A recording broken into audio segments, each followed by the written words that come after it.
வணக்கம் மக்களே. இந்த எபிசோடில் அந்த பொண்ணோட ஹெல்த் கண்டிஷன் பற்றி பார்த்துடலாம். இது ஒரு முக்கியமான விஷயம். ஏன்னா இந்த வீடியோ அந்த பொண்ணுக்கு மட்டும் இல்லை, உங்கள் எல்லாத்துக்குமே தான். இந்த உலகமே கர்மா பேஸ் பண்ணி தான் இருக்குது. எப்படின்னா, நீங்கள் ஒருத்தர் ஹெல்ப் பண்ணிங்கன்னா யாராச்சும் உங்களுக்கு ஹெல்ப் பண்ணுவாங்க. நீங்கள் இயற்கையை பாதுகாத்தீங்கன்னா இயற்கை உங்களை பாதுகாக்கும்.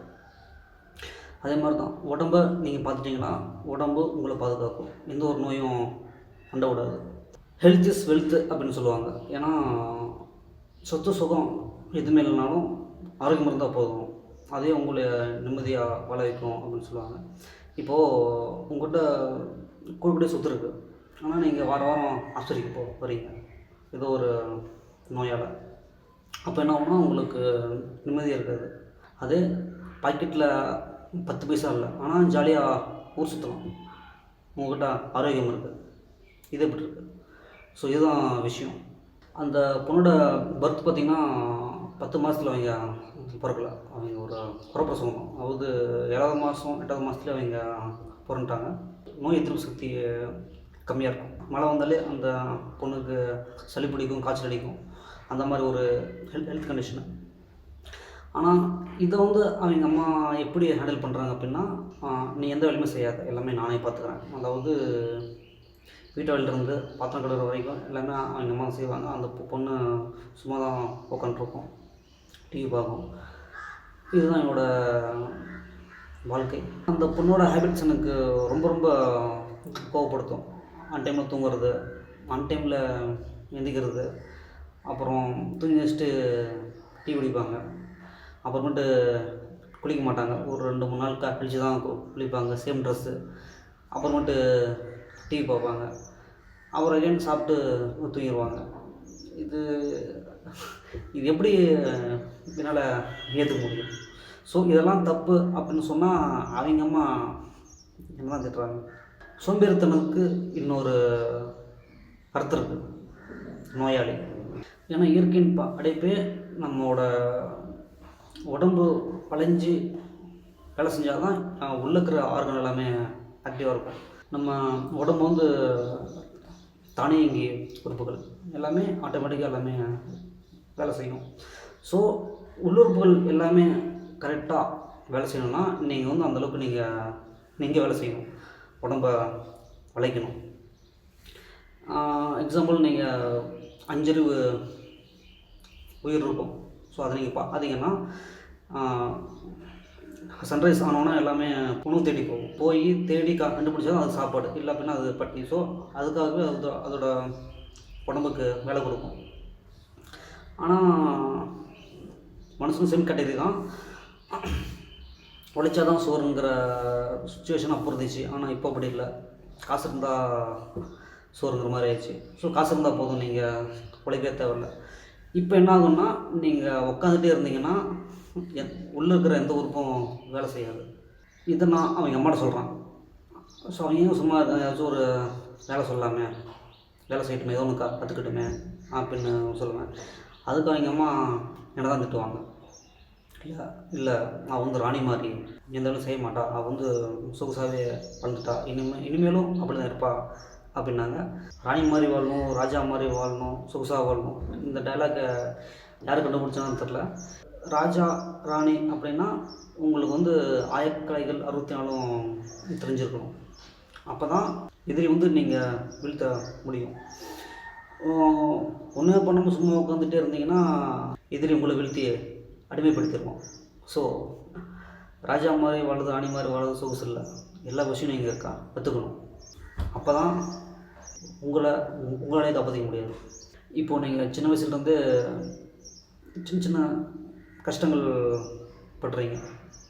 இப்போ என்ன ஆகுனா அதை நீங்கள் கொஞ்சமாக சமாளித்து வரும்போது ஃப்யூச்சரில் பெரிய விஷயம், பெரிய கஷ்டம் அப்படின்னு வந்தால் கூட அது உங்களுக்கு சின்னதாக தான் தெரியும். இதுவே நீங்கள் கஷ்டமே படாமல் சொகுசாக இருந்துட்டு ஃப்யூச்சரில் ஒரு சின்ன கஷ்டம் வந்தால் கூட அது உங்களுக்கு பெருசாக தெரியும். ஏன்னா நீங்கள் வளர்ந்த விதம் அப்படி. இப்போது வாழ்க்கையில் கஷ்டமே வராது அப்படின்னா அவங்க அம்மா சொல்கிறது சரி. கஷ்டம் வராது, அதனால் சும்மா இருக்கட்டும், தூங்கட்டும், உட்காரட்டும், சாப்பிட்டோம், அதனால் ஒன்றும் இல்லை அப்படின்ட்டு. ஆனால் வாழ்க்கையில் பாதி கஷ்டம் பாதி துக்கம் எல்லாமே இருக்கும். கஷ்டம்னு வரும்போது அந்த பொண்ணு எப்படி அதை ஹேண்டில் பண்ணுவாங்க. சின்ன வயசாக இருக்கும்போது எதுவுமே தெரியாது, ஏன்னா ரத்தம், அதனால் எல்லாம் கரெக்டாக போகும். பட் 30 ஏஜ் ஆகும்போது தான் அதோட வேலை காட்டும்.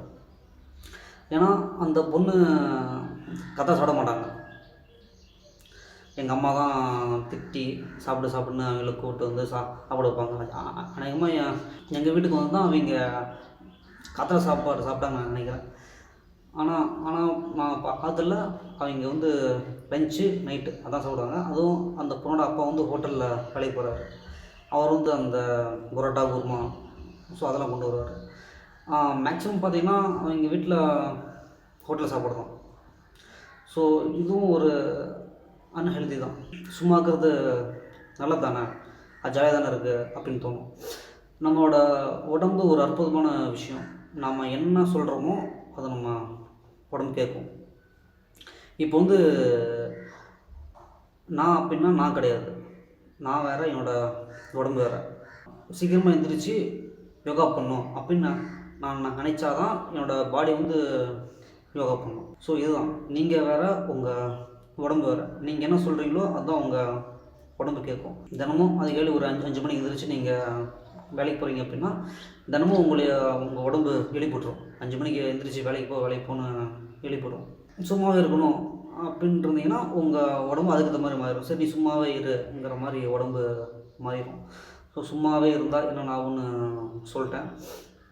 ஓகே, இப்போது சும்மா இருக்கிறது ஜாலி தானே, உட்காண்டே இருக்கிறது ஜாலி தானே, படுத்துகிட்டே இருக்கிறது ஜாலி தானே அப்படின்னு உங்களுக்கு தோணும். இதுதான் அவங்களுக்கு வந்து ஃப்யூச்சர்லேயும் ஆகும். ஒரு 50 வயசு 60 வயசுக்கு மேலே நீங்கள் வந்து அகைன் நான் சொன்ன மாதிரி தான், நீங்கள் வந்து 5 மணிக்கு எழுந்திரிச்சு நீங்கள் வேலைக்கு போகணும். அதுவே நீங்கள் உங்கள் உடம்பு வந்து உட்கார வச்சுட்டு படுக்க வச்சுட்டு இருந்தீங்கன்னா படுத்துட்டு தான் இருக்கும், உட்காண்டே தான் இருக்கும். எந்த ஒரு வேலையும் உங்களால் செய்ய முடியாது, வெயிட்டு போட்டுரும். உங்களோட உடம்பு உங்களுக்கு எதிரியாக மாறிடும். எப்போது ஒருத்தருக்கு அவங்களோட உடம்பு எதிரியாக மாறுதோ அதை விட பெரிய தண்டனை உலகத்தில் வேறு எதுவுமே இல்லை. ஃபைனலாக நான் என்ன சொல்கிறேன்னா, கஷ்டம்தான் உங்களை ஒரு சரியான பாதைக்கு கொண்டு போகும்.